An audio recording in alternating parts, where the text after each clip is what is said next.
Ini kiriman daripada Sulastri. Beliau sendiri tidak tahu katanya sini Bang Casey, nama saya Sulastri, ingin berkongsi pengalaman dan ini kisah yang diceritakan oleh Sulastri. Katanya datang ke Singapura untuk bekerja. Orang yang pertama datang ke Singapura untuk bekerja adalah saudara beliau. Dan dari situ dia ajaklah saudara-saudaranya mengajak beliau. Beliau macam biasalah menjalani proses berjumpa dengan ejen, agennya. Jadi agennya membuat urusan dan kena bayarlah duit tu, duit ni dan sebagainya. Akhirnya dia sampai ke Singapura untuk bekerja sebagai seorang pembantu rumah, kata Sulastri.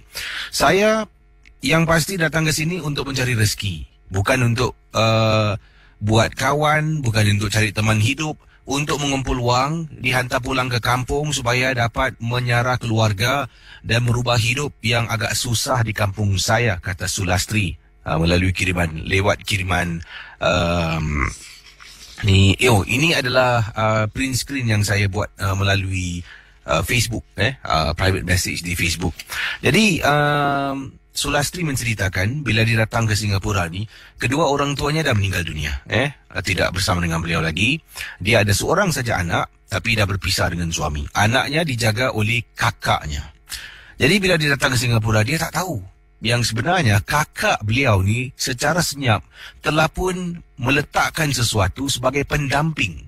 Dan pendamping ini adalah untuk melindungi dia daripada apa jua yang bakal kurang elok yang bakal berlaku di Singapura.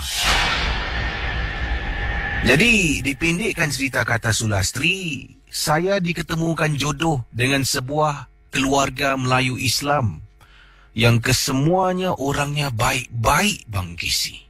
Ya, sekeluarga, semuanya baik-baik, semuanya adalah keluarga Islam sejati, ya, semua solat dalam rumah mengaji. Saya rasa senang dan tenang. Rumah saya di kampung pun tidak seperti ini. Mereka bukan saja baik, mereka juga kuat beribadah. Jadi apa yang berlaku setelah saya dijemput daripada office ataupun kantor, katanya di sinilah kantor agen saya ataupun ejen beliau, naik mobil, tidak langsung pulang ke rumah majikan.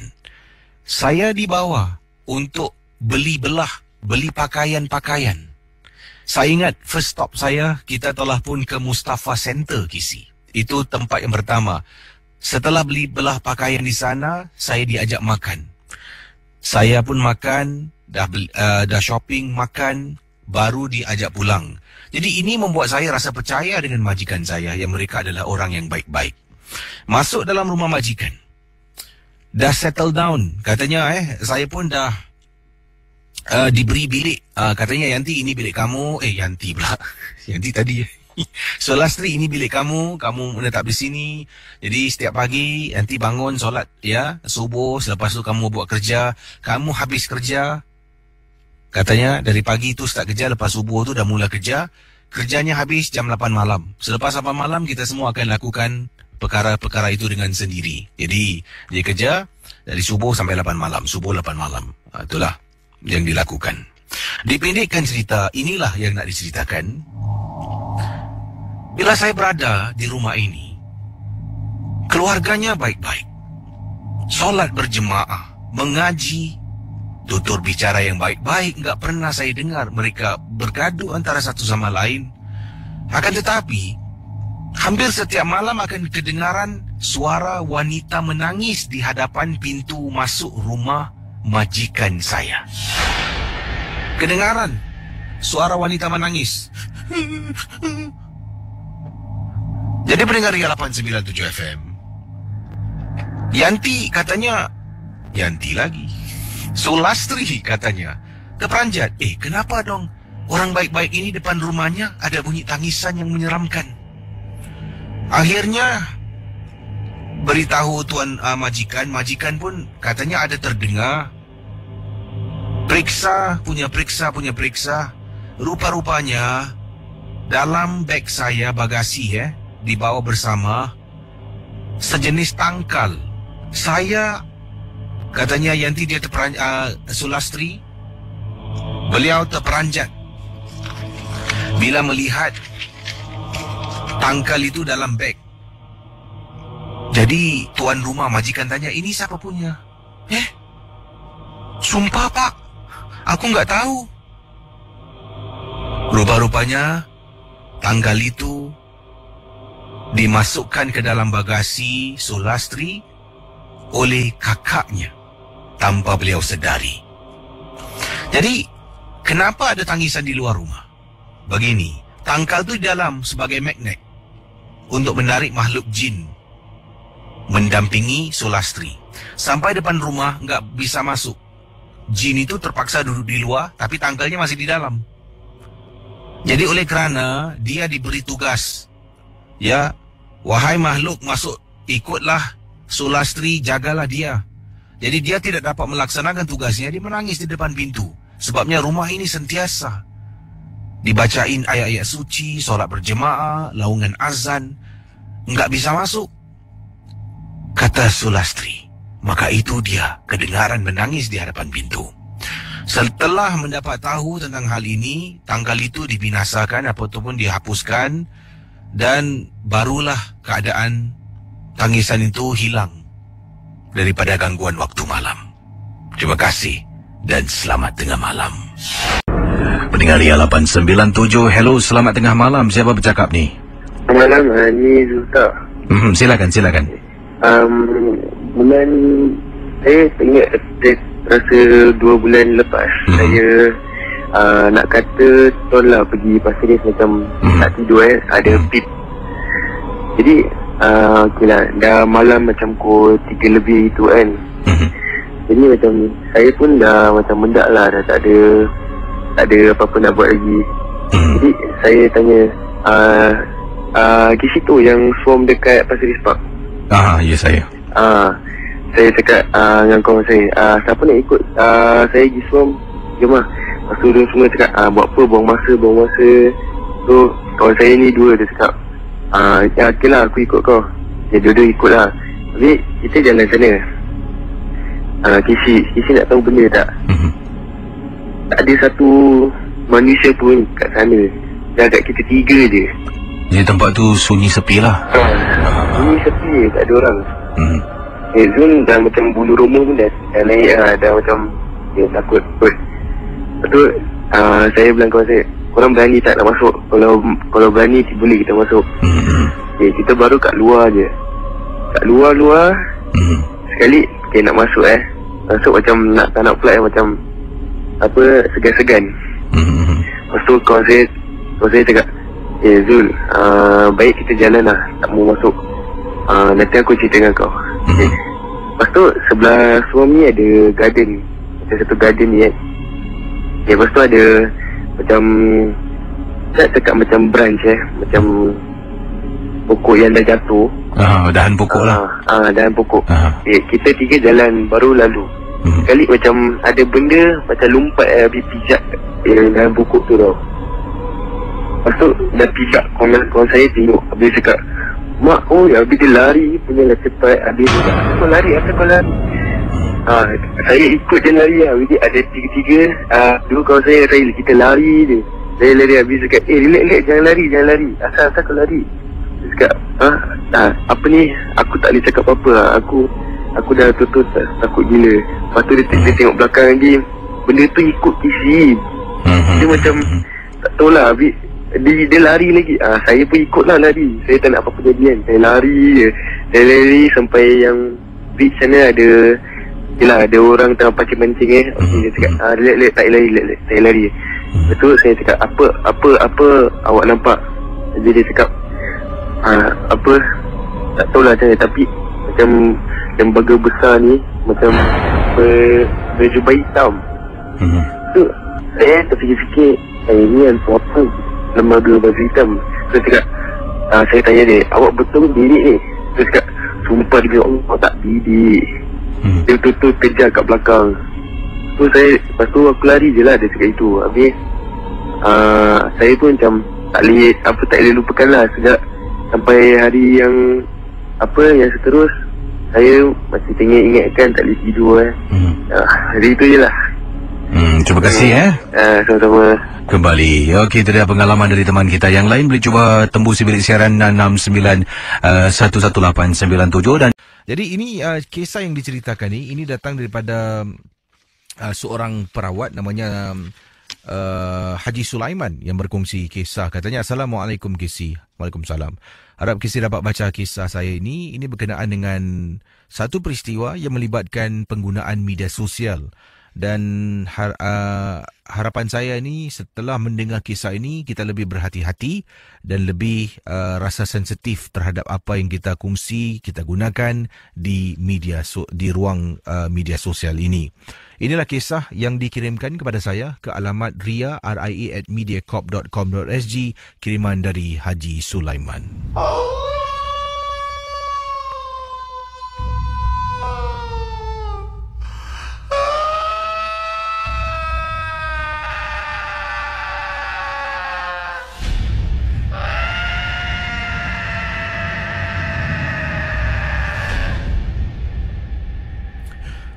Tuan Haji, tolonglah. Anak saya dalam bilik tu. Dari tadi tak henti-henti. Saya dah tak tahu nak buat apa, Tuan Haji. Tak apa. Biar saya tengok dia dulu. Izinkan saya masuk. Masuk, Tuan Haji, masuk. Tolonglah, Tuan Haji. Saya susah hati sangat.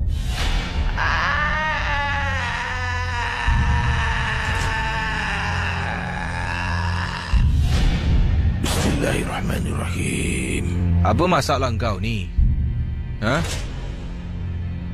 Apa masalah kau? Kenapa kau datang? Siapa suruh kau datang? Dan apa yang kau buat dekat sini?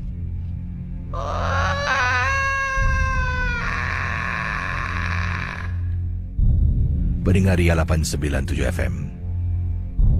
Kata Haji Sulaiman, bila masuk saya membaca Bismillahirrahmanirrahim.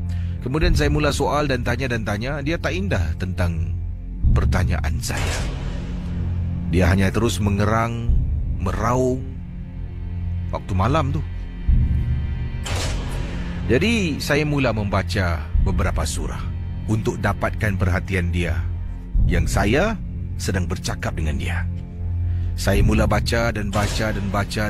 Saya tanya lagi soalan, saya baca lagi, saya tanya soalan, baca lagi, tanya soalan, sampaikan perhatian dia dapat saya miliki.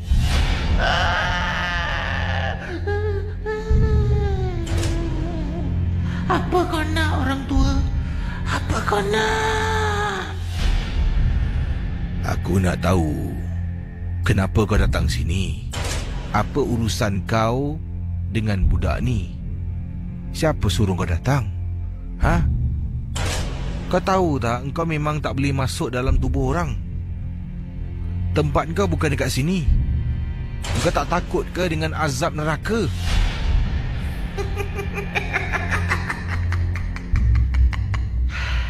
Tempat aku bukan dekat sini.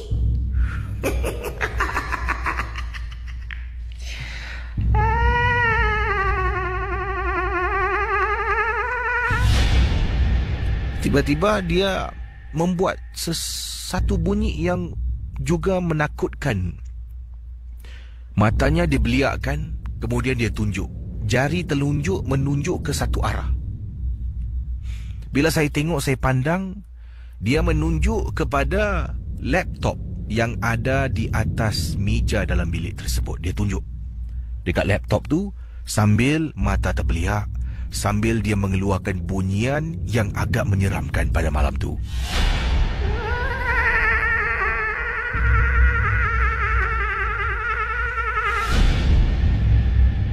Apa? Kenapa kau tunjuk tu?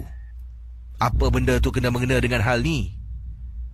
Sebelum aku binasakan kau, kau keluar daripada tubuh budak yang tak bersalah ni. Kau keluar sekarang. Tak bersalah. Tak bersalah.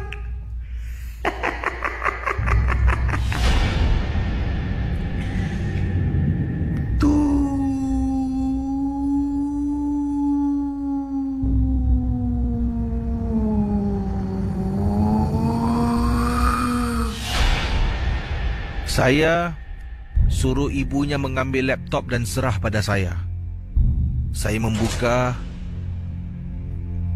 laptop tu, kemudian muka surat yang pertama laptop yang awal tadi dalam keadaan sleep adalah Facebook. Saya tanya lagi, bercakap dengan dia. Makhluk jin ni dia tak akan beritahu kita terus terang apa yang berlaku. Dia tak akan cakap, oh ni dia pakai gitu, dia buat ni. Tidak. Dia akan cuba cakap sesuatu dan kita harus fikirkan apa yang dimaksudkan. Akhirnya, setelah hampir 1 jam saya bercakap dengan dia, baru dapat kesan.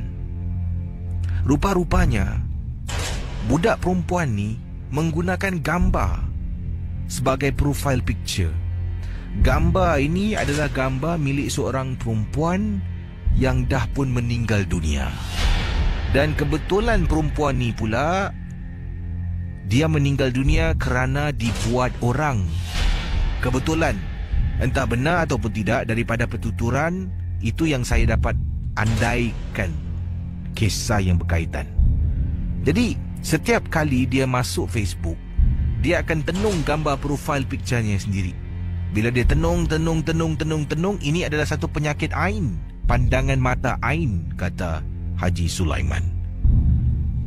Secara tak langsung, memang susah nak percaya, tetapi melalui media sosial, dia turut sampuk anak gadis yang tidak bersalah. Semua punca daripada menggunakan gambar profil seorang wanita yang dah pun meninggal dunia. Jadi dah tahu. Kemudian saya kata, kau keluar. Nanti aku nasihatkan dia.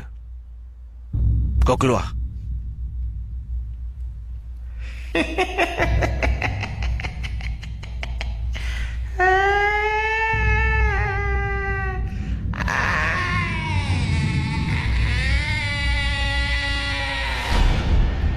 Degil Casey tak nak keluar.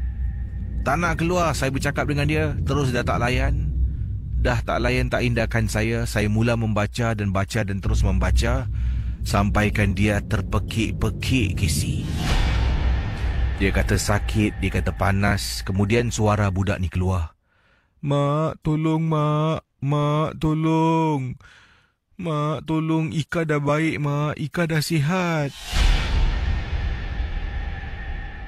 Mak dia pun kata dengan saya, Tuan Haji, terima kasih ya, terima kasih. Saya kata pada mak dia, awak jangan percaya tipu hila jin ni. Saya baca lagi, terus dia keluar, dia pekik-pekik dan maki hamun semua jalan terus. Saya cuba berusaha. Akhirnya mungkin dia mengaku gagal. Dia tinggalkan dan terus tidak kembali. Terima kasih dan selamat tengah malam dari Tuan Haji Sulaiman. Jadi pendengar Ria 897, tadi kisah daripada kiriman Haji Sulaiman berkongsi. Anda bayangkan menggunakan profil, gambar profil orang lain yang dah pun meninggal dunia. Bagaimana agaknya? Adakah anda menggunakan gambar profil milik orang? Soalannya sekarang, bagaimana? Gambar siapa yang anda gunakan ataupun gambar anda sendiri? Kalau boleh elak daripada menggunakan gambar orang lain, bukan kerana takut kena sampuk, tidak. Kerana itu adalah satu perbuatan yang tidak beretika lah. Kalau paling-paling pun letaklah gambar pokok ke, gambar gunung ke. Tapi jangan gunakan gambar orang lain sebagai profil, gambar profil anda, ya. Pendengar Ria 897, silakan 669-11897. Hello, selamat tengah malam. Selamat tengah malam, Casey. Ya, siapa bercakap ni? Luqman. Silakan Luqman, ada kisah tentang apa Luqman? Dia kisah sebenarnya di Airport Changi, Airport Terminal 2. Silakan. Okey. Ini experience saya bila saya sedang bertugas. Okey, saya tengah bekerja ni sekarang sebenarnya. Jadi usually bila ada kapal terbang datang, saya akan pick up orang yang perlukan wheelchair. Okey, bila saya pergi ke satu tempat, seorang diri tau. Sebenarnya saya sepatutnya pergi dengan satu orang, tetapi beliau tidak dapat hadir, saya pun tak tahu kenapa. Jadi bila saya di sana, saya duduk. Biasalah saya duduk tunggu pesawat. Depan saya ada cermin KC. Di belakang pun ada cermin. Jadi saya pun tunggulah duduk. Tiba-tiba saya ternampak satu makcik. Makcik di jauh. Dia memanggil-manggil saya. Tapi saya tidak dengar suara dia langsung. Dia cuma tangan dia angkat, dia panggil gitulah. Dia panggil gitu. Saya pun tak tahulah kenapa kan. Jadi saya diam je. Bila saya tengok depan ni cermin KC, maaf KC bila saya tengok cermin di depan, saya ternampak ada kakak kat belakang saya KC. Jadi saya pun mengucap banyak mengucap. Jadi saya pun bangunkan diri, saya pergi kat makcik tu masih ada, saya pergi kat makcik tu dengan segera saya lari kepada dia. Dia tanya, ya cik nak apa? Dia makcik saya kata, cik, kenapa saya panggil awak? Awak tak datang. Saya pun saya tak dengar pun suara cik tadi. Jadi mungkin kakak tu yang kat belakang saya tu pun yang kakak tu ya, mungkin dia tutup telinga saya, tidak bagi saya mendengar wanita tu memanggil nama saya. Pada hari itu saya terpaksa panggil kawan saya, teman saya untuk teman saya mana-mana saya pergi. Itu sajalah KC, terima kasih. Wah, jadi makcik tu teriak-teriak awak tak dengar Mungkin kena kepung lah pendengaran anda tu dihalang ke tak tahulah Tak tahulah KC. Terima kasih Sama-sama. Baik, kita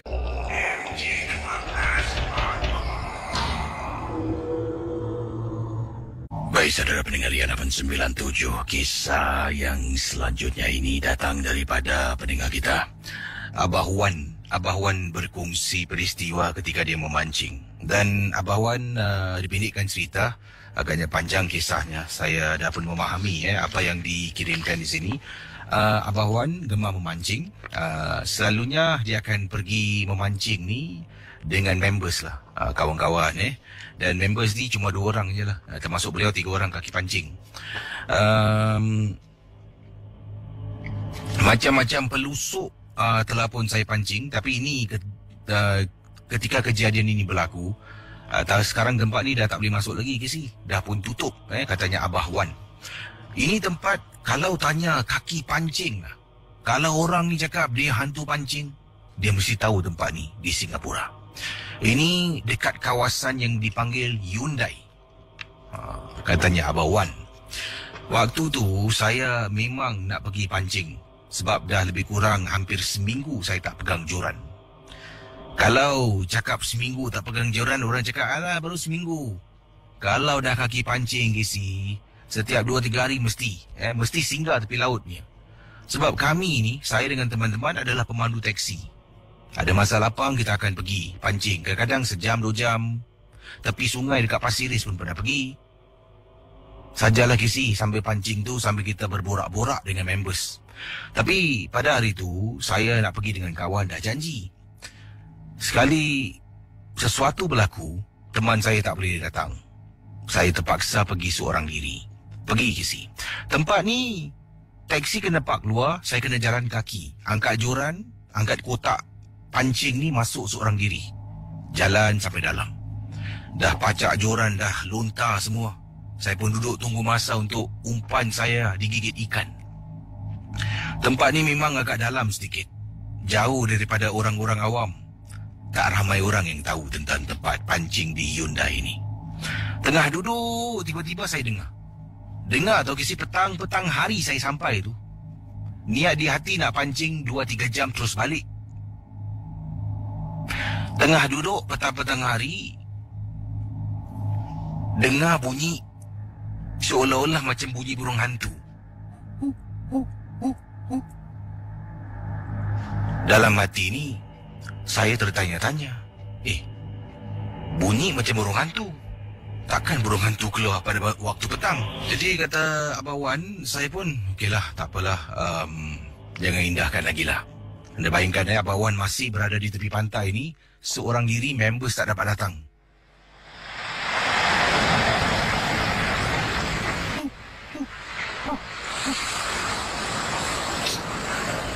Apa ni? Tengok kiri, tengok kanan. Dengar ya, kata Abang Wan. Dipendekkan cerita, beliau sebenarnya tak tahu sesuatu sedang berlaku pada dirinya. Dia duduk pancing, dapat ikan. Wah, gigitan yang pertama masuk dalam kotak. Pancing lagi, dapat lagi ikan. Dan bila ikan dapat dengan begitu kerap, lepas satu-satu ada yang terlepas, cuba lagi, sampaikan kata Abah Wan, beliau ni tak ingat yang dia nak kena balik. Dipendekkan cerita, Casey, dia datang petang hari Dia tak cakap pukul berapa dia sampai, tapi dia katanya mula pancing pada petang hari, mungkin pukul 2, pukul 3, pukul 4, 5 ataupun pukul 6. Ni hati-hati pancing 2-3 jam. Pukul 3 pagi. 3 pagi, kawan Abah Wan datang. Wan. Oi. Wan. Ya Allah. Apa ni? Dengar ya. Abang Wan kata, beliau tak sedarkan diri yang beliau tertidur. Dari petang dia pancing, dia letak joran, dia rest kejap konon. Okeylah, mungkin dah penat pandu taksi dari pagi. Dia tertidur dan dia tak sangka dalam tidur dia seolah-olah dibuai mimpi. Sampaikan dia ingatkan dia sedang memancing, dapat ikan. Dan apa yang berlaku, teman-teman dia datang dengan isteri pada Abah Wan. Isteri sampai menangis. Kadang-kadang abang pergi mana ni? Telefon tak angkat. Bayangkan. Jadi Abang Wan terperanjat. Cakap, kau tidur kat sini, kau ni tak nak balik Nasib baiklah isteri dapat kontak seorang teman yang Abah Wan ajak, dan teman tu tak dapat ikut. Nasib baiklah teman tu kata, mungkin Abah Wan berada dekat tepi pantai sedang memancing tempat pot biasa. Tapi pagi itu jugalah. Itu pun setelah cuba dan cari, akhirnya jumpa Abah Wan. Sebenarnya, mengikut bila Abah Wan tanya kepada orang-orang tertentu, ada penjaga tu telah pun membuat Abah Wan tidur dan tak nak bangun-bangun. Jadi Abah Wan akan tidur dalam mimpi seolah-olah sedang memancing. Waktu tu tidak berjalan. Dapat ikan banyak. Tapi itu hanya membuat Abah Wan terus lena tidur Casey. Nasib baiklah isteri cari, nasib baiklah ada kawan. Sejak hari itu, kalau Abah Wan nak pergi pancing, dah tak pergi seorang lagi. Isteri tidak benarkan. Setidak-tidaknya mesti ada orang kena ikut Abah Wan. Bayangkan Casey, kalau tak ada orang cari, agak-agaknya Abah Wan akan tidur terus, tak bangun-bangun. Dan kita teruskan dengan pengalaman-pengalaman anda di Udara Ria 897 FM. Silakan 669-11897. Hello, selamat tengah malam. Hello.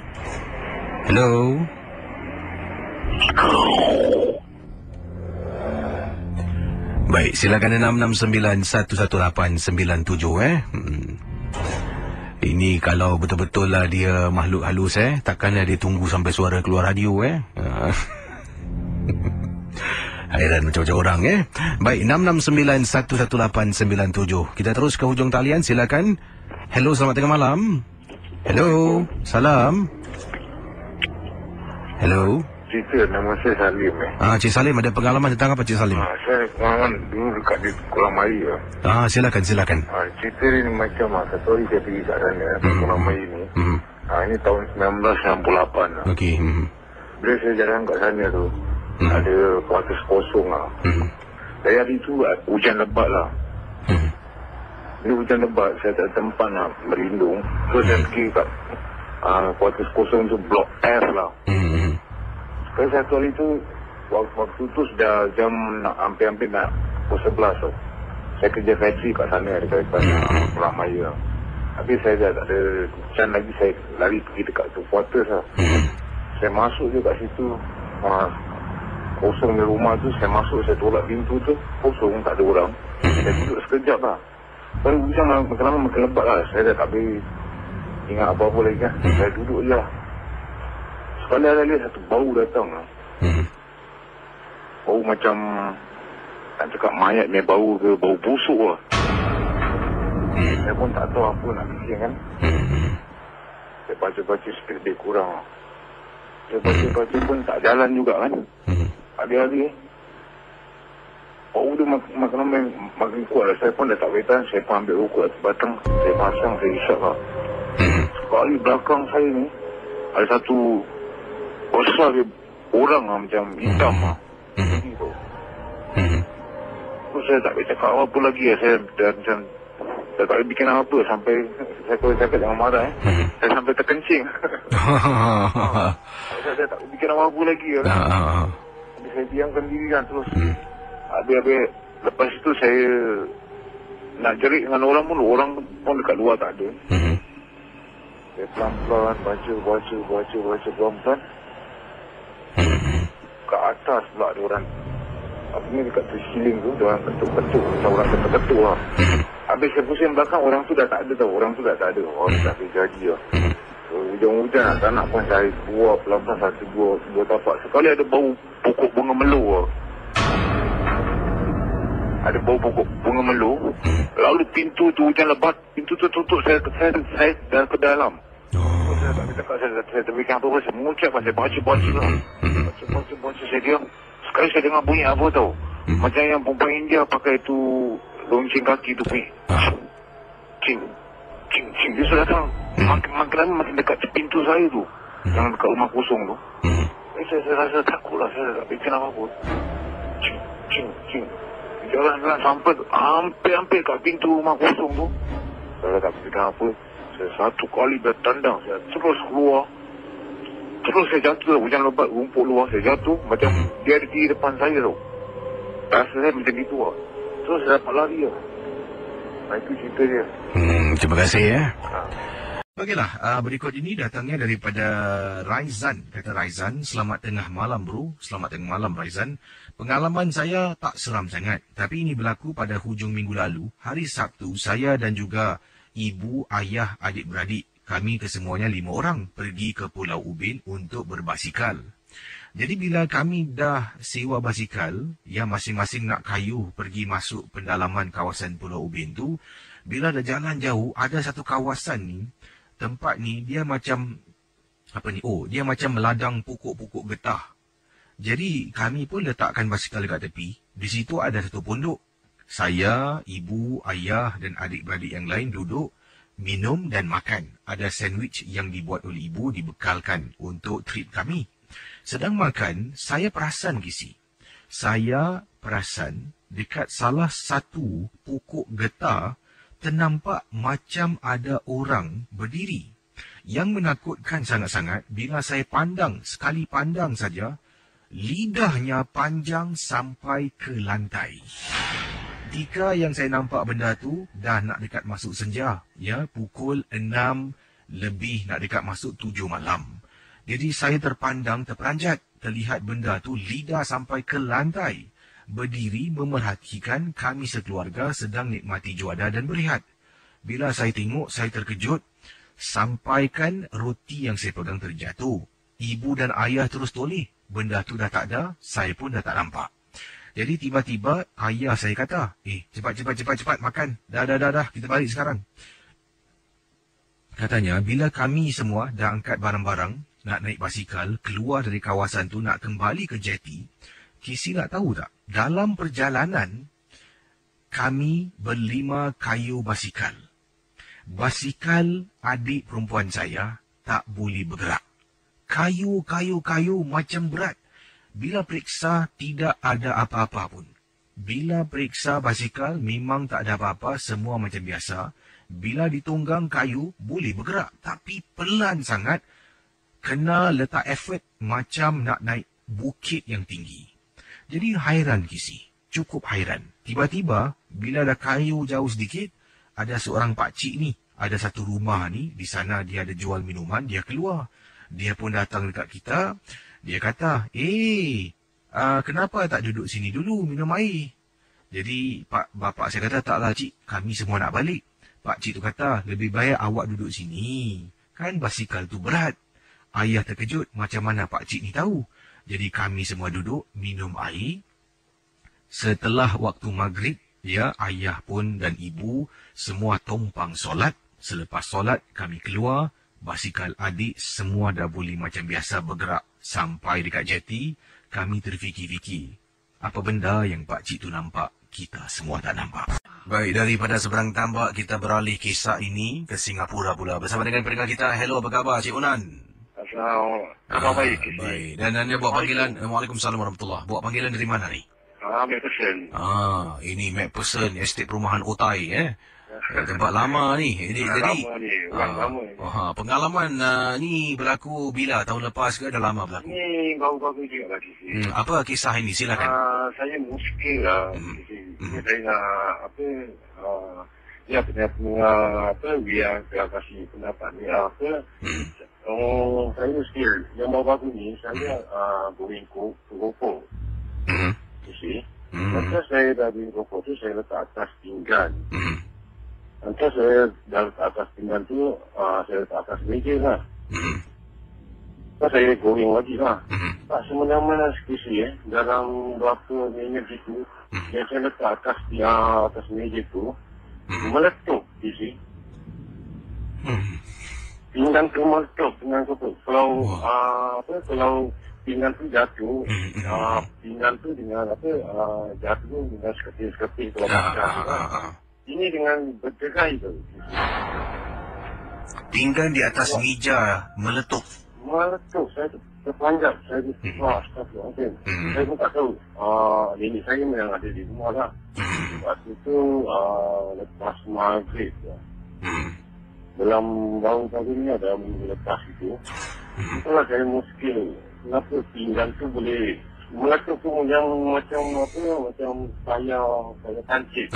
Kuat lah Kuat. Saya tengok tu pinggan tu berderai dengan kecil. Dengan saya tak kena anak saya. Itulah saya nak tahu apa maksud dia tu. Terima kasih lah. Nanti kita cuba tanya kalau ada. Terima kasih. Baik, itu dia tadi. Waalaikumsalam warahmatullahi wabarakatuh. Itu rakan kita dari MacPherson yang berkongsi. Pertanyaan jugalah dari beliau tentang pinggan yang meletup tu. Macam mana? Apakah mungkin angkara pinggan meletup tu? Baik, 669118997. Seorang pendengar yang bernama Lan Perang. Nama dia Lan Perang. Assalamualaikum Kisi. Waalaikumsalam. Nama saya Lan Perang. Jangan sebut nama yang ada pada alamat email yang saya kirimkan kisah ini. Ini bukan kisah yang seram lah yang saya alami, tapi saya nak berkongsi sesuatu. Seorang kenalan, wanita lah yang beliau kenal ni, terperanjat saya apabila dia tunjukkan saya dia membeli minyak pengasih. Minyak pengasih ni yang dia tunjukkan saya dalam botol kecil, dan dalam botol tu macam ada akar-akar kayu tau yang dimuatkan botol kecil. Kemudian dia tunjuk, kau tahu tak ni apa? Kata kenalan saya ni, kata Lan Perang. Apa ni? Minyak apa? Minyak apa? Ini minyak pengasih. Mana-mana lelaki aku culit habis. Saya pun lalu bersuara lah.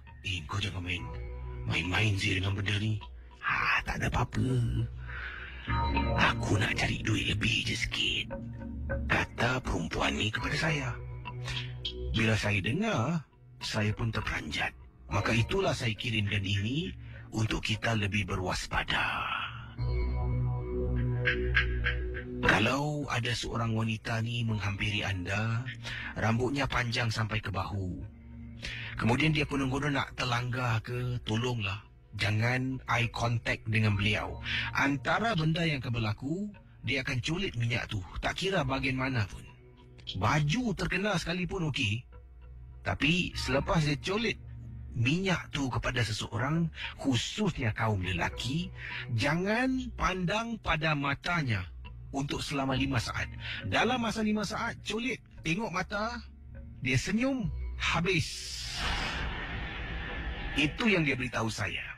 Jadi kata orang yang menjual minyak ni, kau ambil minyak ni, kau tengok lelaki kaya mana kau berkenan, kau culit dekat dia. Tak kisah kena seluar ke, kena baju ke, kena tangan ke, tak kisah. Dalam masa 5 saat, bila kau terlanggar dan kau culit, mesti dia akan tengok kau. Bila dia tengok kau kurang dari 5 saat, maka mujarablah apa yang kau hajatkan. Kalau kau culit dalam masa 5 saat, dia tidak pandang mata kau, maka runtuhlah ilmu yang kau nak kenakan pada dia. Ingat, 5 saat aja ya. Jadi itulah kisi kiriman saya, supaya berhati-hati kalau terlanggar dengan perempuan mana-mana, jangan tengok matanya. Terima kasih dan selamat tengah malam, kisi. Ini datang daripada Farhan.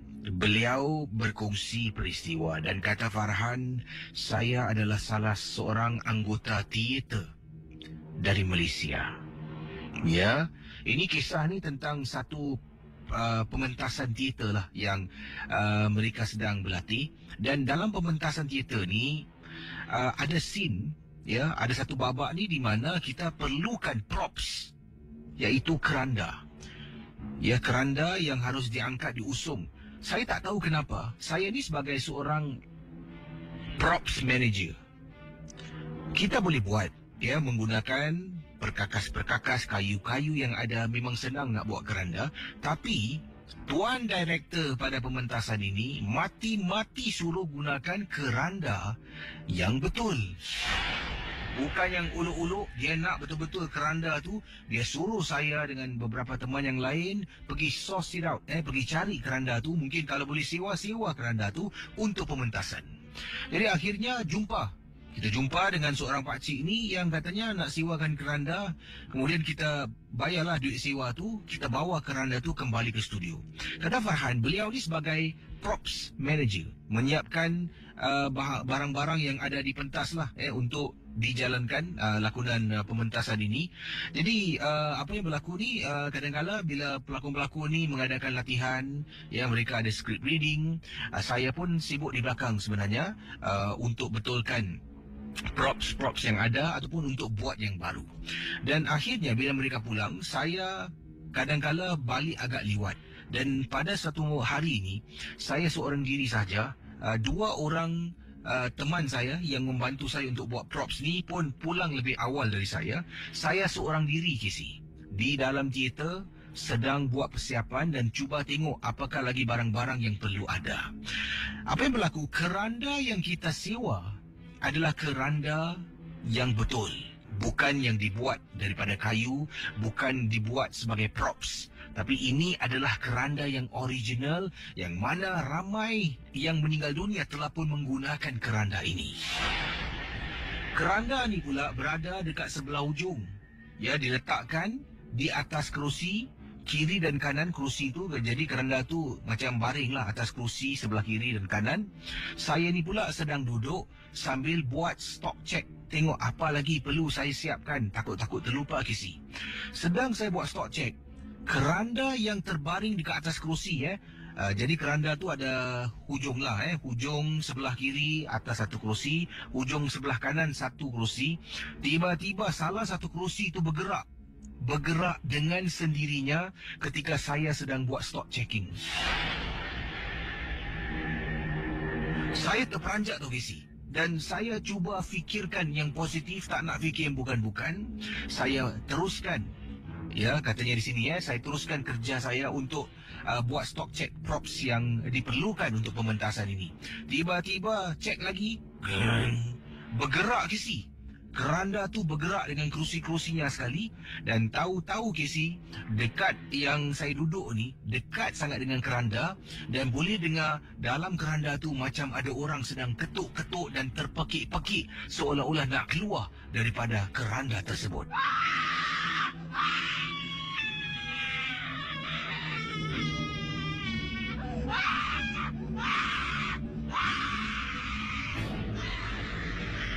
Pendengar 897, Farhan kata selepas kejadian dengar keranda tu ada orang hentak dan ketuk terpekik, saya pun terpaksa, katanya di sini saya, kata Farhan, terpaksa undurkan diri dan tidak lagi berada di dalam teater untuk habiskan kerja-kerja saya.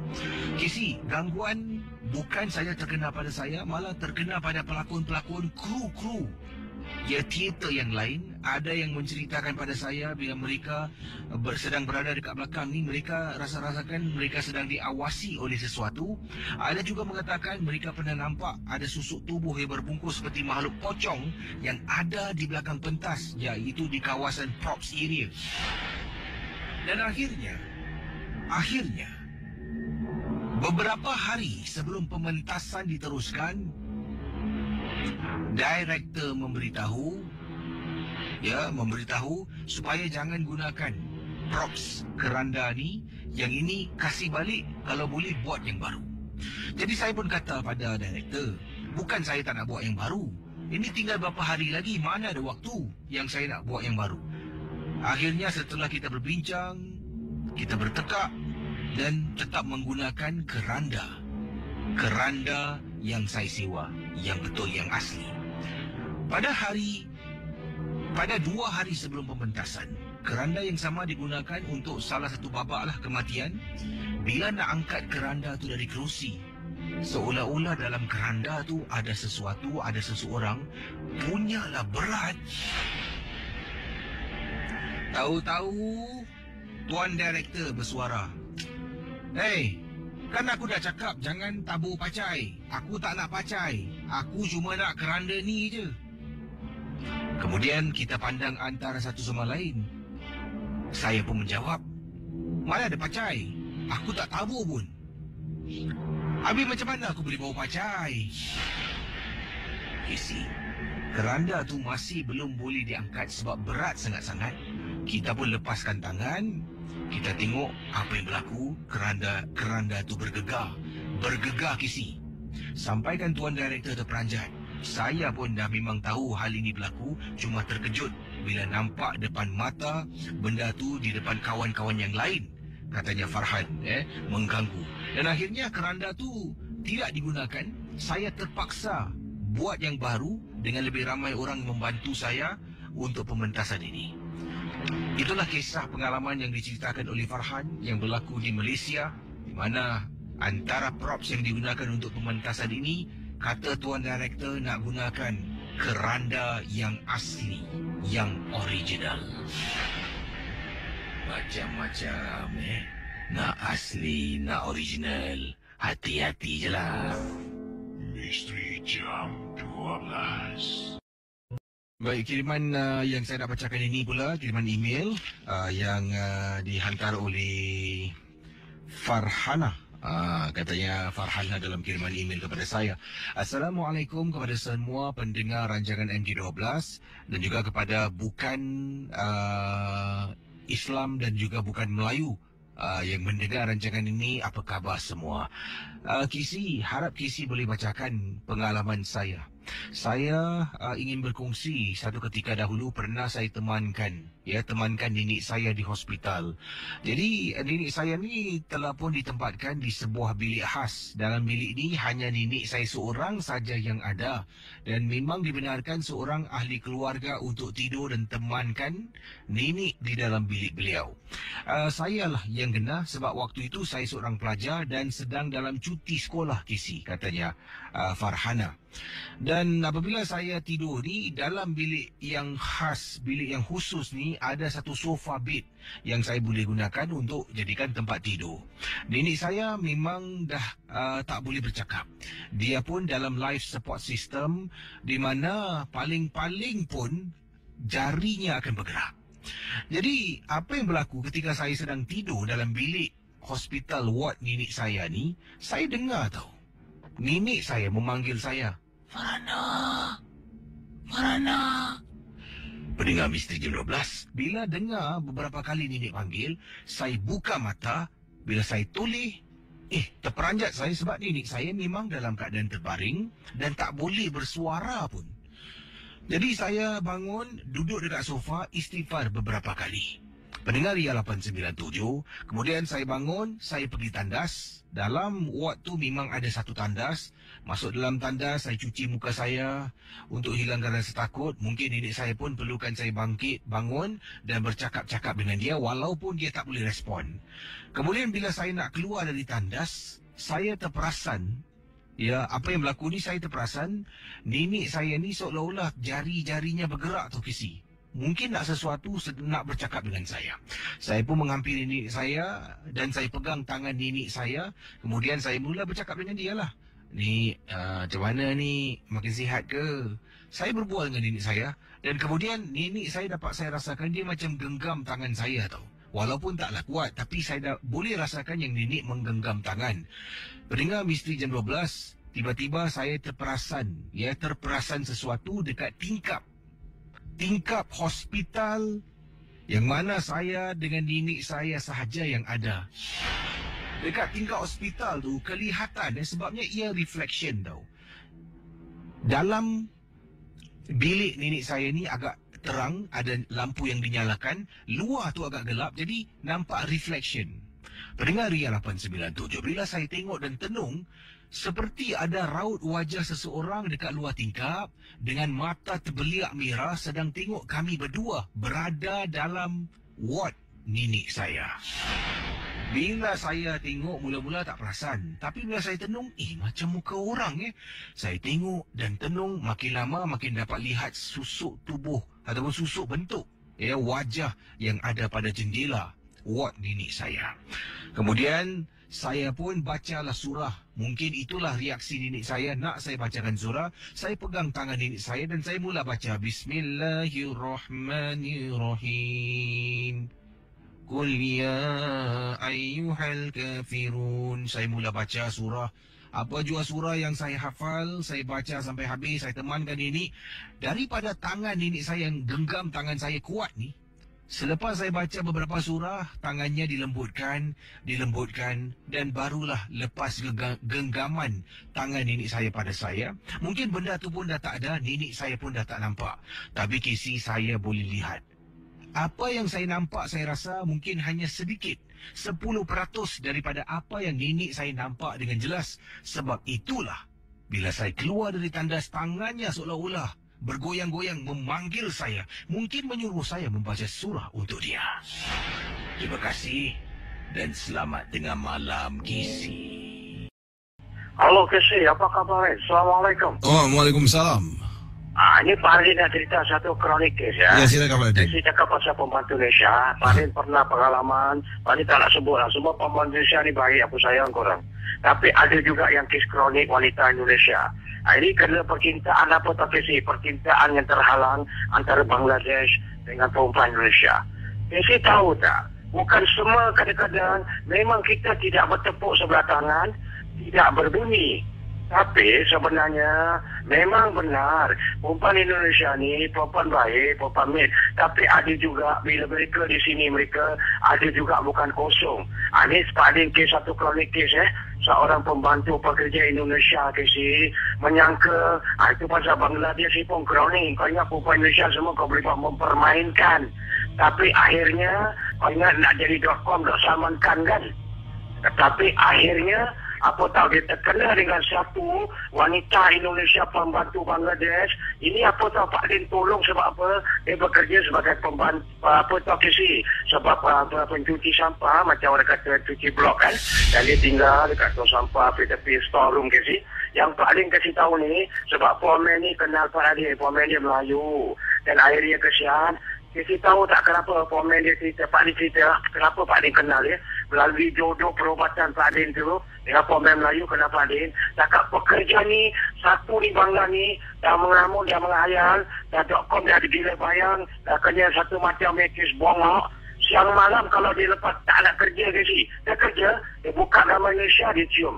Dia .com.kes gambar-gambar perempuan tu. Ada tu ada masa dia termenung, dia selenga, kadang-kadang ada masa dia tak nak kerja.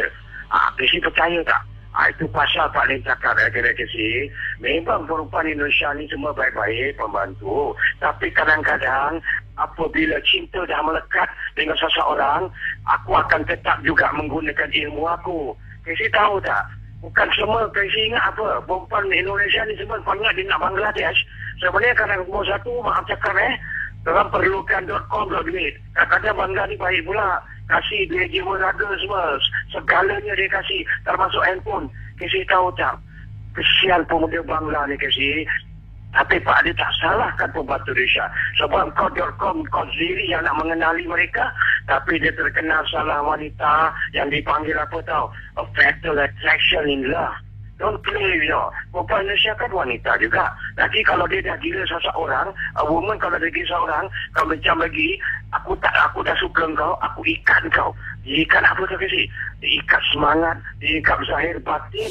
Lelaki pemuda Bangladesh, sampai Bangladesh.com tunjuk dengan dia jadi Mr. Yes, yes, yes. Dan akhirnya, yang terjadi, dia tak boleh kerja, dan terjadi apa tu kasi? Pak dia cakap, apa ini Pomen Melayu cakap Pak Din tolong Pak Din ni yang paling terbaik, the best punya Bangla dia kerja Pak Din. Tapi sejak dia dah kenal satu wanita perempuan Indonesia ni, dia selalu tunjuk dengan saya, alah kesian. Dia tunjuk, dia kata uncle, you see my, dia cakap dengan Pomen dia panggil uncle, you see my girlfriend very nice Indonesia, I want to go back very, go Indonesia follow very dia Indonesia. Tapi akhirnya perempuan tu telah tinggalkan dia, Kesi, dan pergi kepada pemuda lain. Ibarat dia dah sebati, ibarat dah kena satu macam apa sedap pula madu Indonesia yang seperti apa tahu. Dan macam tak boleh lupakan pula kat madu wanita Jawa Indonesia. Nampak power pula wanita Jawa ni. Tapi akhirnya yang paling sedih, orang kata-katakan dia dah gelora, emosi gelora dia tu telah jadi gelombang yang teramat sangat. Dan dia dah penyakit candu gila bayang yang tak begitu. Dan orang tu dah tak ada. Kesi tahu tak dia sampai nak commit suicide. Bukan dia commit suicide Kesi. Dia bergeram. Nanti bila dia tengok nama perempuan tu yang tak tinggalkan dia, tahu nama Dewi Dewi orang kata why you leave me. Habis tu dia tumbuk orang kata dinding sampai tangan dia semua separuh macam luka Kesi. Dan akhirnya komen tu cakap Melayu, you forget lah this girl, never mind.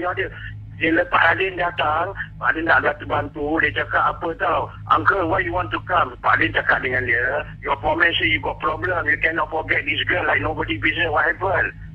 This girl super girl, Miss World or what? Dia kata no, not Miss World, but I cannot forget her, no, she don't know where. No, I cannot go working, problem. Dia kata dia tak nak kerja Kesi.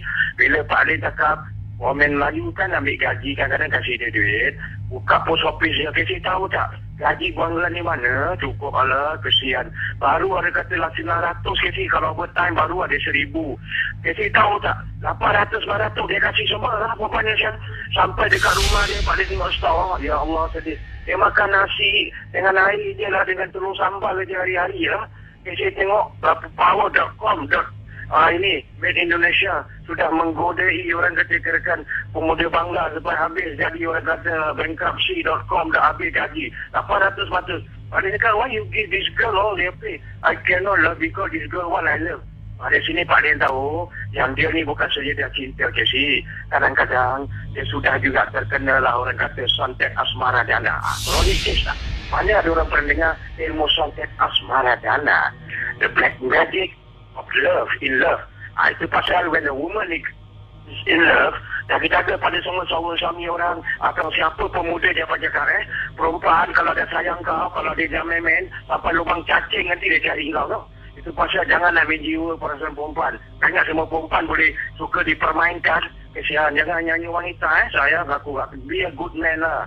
Orang suami ke atau apa, atau seorang pemuda suka kahwin. Dan kembali kepada wanita ni, takut dah 5 minit nak habiskan Kesi. Jadi Pak Din cakap, Pak Din bantu dia, tak nak lupa dia gini. Jadi Pak Din buat sesuatu, bila Pak Din kasih dia minum air, dia muntahkan segala-gala badan yang kes kronik, Kesi berlendir-lendir, kala kuning, kala hitam, macam-macam lah Pak Din tak lupa. Dia dah terkena dalam makanan seperti serbuk yang amat zalim lah, serbuk mandarin lah. Dan akhirnya Pak Radin tolong. Nah, ini satu kes Pak Radin cakap orang kena bagi orang kata apa tahu. Ada satu juga wujud juga orang kata kirakan bagi Pak Radin cakap jujur kalau kita tengok dekat City Plaza, banyak juga wanita Bangladesh dengan Indonesia. Jangan ingat mereka tu mencintai. Mereka kadang-kadang bercintai dokor duit. Tengoklah 800-900 dia kasih sampai bankrupt. Saya lagi sepinggan tak makan. Tapi akhirnya Pak Radin tolong dan dia lupa dan dia dapat melupakan perempuan yang telah pindah kasih, tak nak ingatkan dia. Dan dia kata, no uncle, thank you. No, I don't want to think of any maid, only love. I take care of my mother. I said, you give your mother money kan better. You have mother? I have mother. Mother is heaven, for the son, Okay, thank you uncle. Dia panggil aku bayar lah. Thank you bayar. Okey lah, doktor dah bayar tak apa. Tapi akhirnya Pak Radin bantu. Itu sajalah. Assalamualaikum.